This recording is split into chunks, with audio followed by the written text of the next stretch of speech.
بيكم في فيديو جديد ووصفة جديدة من وصفاتي. النهاردة بقى هعمل لكم طريقة حلوة قوي للملوخية.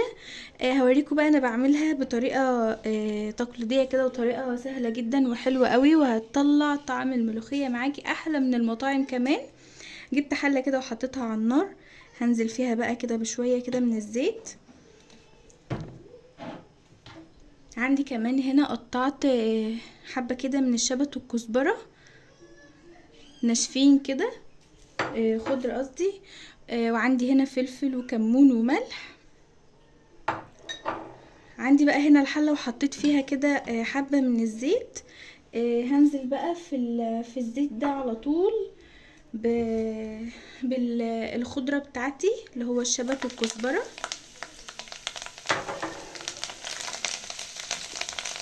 هديلها بقى تقليبة كده حلوة كده على السريع.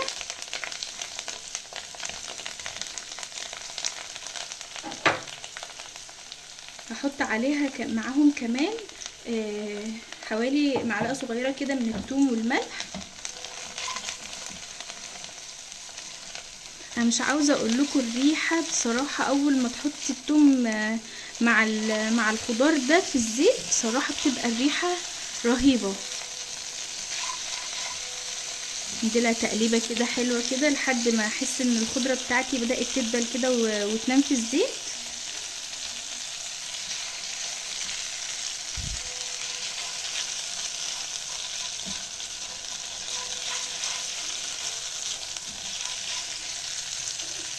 انزل بقى كده بالكزبره بتاعتي، كمان بالفلفل وحبه صغيرين كده من الملح، وهديلها برضو تقليبه كده.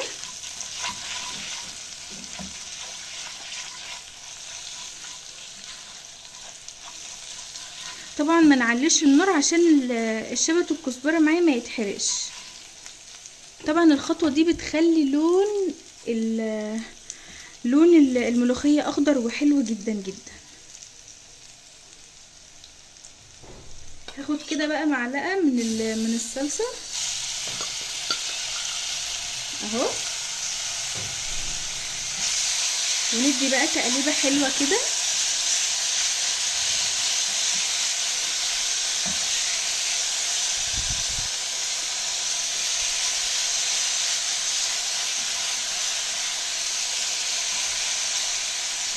شوفوا بقى ما شاء الله الحلاوه والطعامه، ريحه ولا اروع بجد.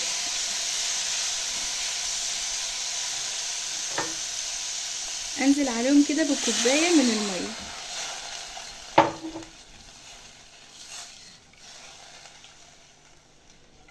هسيبهم بقى ياخدوا قلبة كده مع بعض لحد ما احس ان الصلصه بتاعتي بدات تتقل شويه. دلوقتي بقى بعد ما الصلصه بتاعتي قلبت كده، هنزل بقى بمعلقه كده من الملوخيه الناعمه خالص، ومعلقه كمان. انا بجيبها خشنه كده شويه بس بحب اطحنها قوي، لان كل ما كانت الملوخيه ناعمه، انزل كمان بنص معلقه كده. كل ما كانت الملوخيه ناعمه كل ما كانت بتربط اكتر وبتخلي سمكها في عرق كده اكتر.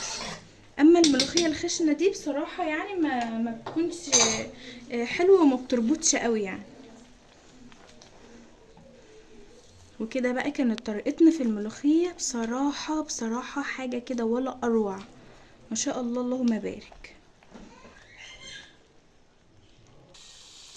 جبت بقى طاسه كده صغيره اللي هي بعمل فيها الطشه بتاعه الملوخيه، وحطيت فيها شويه كده من الزيت.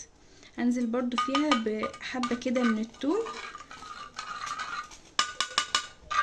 لازم يكون الزيت بارد علشان الثوم ما يتحرقش معايا ويعمل لون كده مش حلو في الملوخيه، ويخلي الملوخيه معايا لونها غامق، مش لونها اخضر.